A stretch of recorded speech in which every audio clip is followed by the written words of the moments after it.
횡단보도에서 보행자를 쳤습니다. 구속될까요? 안 될까요? 보통은 실형을 걱정해야 하는 상황이죠. 하지만 이번 사건은 벌금 600만 원으로 마무리했습니다. 어떻게 가능했을까요? 안녕하세요. 송준호 변호사입니다. 제가 맡았던 교통사고 사건에 판결이 있었습니다. 의뢰인은 신호등이 없는 횡단보도에서 미처 보행자를 보지 못하고 사고를 냈습니다. 아시다시피 횡단보도 사고는 12대 중과실에 해당합니다. 종합보험에 가입되어 있어도 형사처벌을 피할 수 없고 피해자와 합의가 안되거나 운전상 과실이 크면 집행유예나 실형까지도 나올 수 있는 아찔한 상황이었죠. 제가 주목한 건 세 가지였습니다.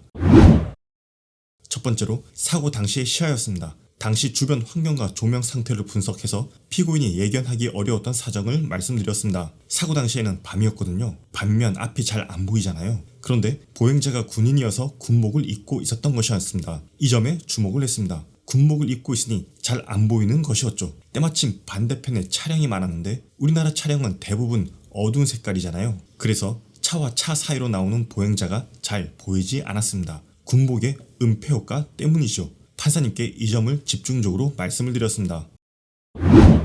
두 번째는 피해 상황인데요. 보행자는 사고로 인해서 다리에 골절상을 당했다고 해서 진단서를 제출했습니다. 전치 8주가 남았는데요. 진단서를 보니 수술을 했다는 얘기가 없었습니다. 블랙박스 영상을 자세히 들여다보니 보행자가 차에 치일 때 다리 부위에 직접적인 충격을 받은 것은 아닌 것으로 확인되었습니다. 이 점을 강조하였습니다. 느린 속도에 부딪혔고 넘어지고 있는 과정에서 발목을 삐끗한 것에 불과하다고 판사님께 말씀을 드렸죠. 골절상을 입어서 수술을 한 경우와 그렇지 않은 경우는 피해 정도의 차이가 있다고 강조를 하였습니다.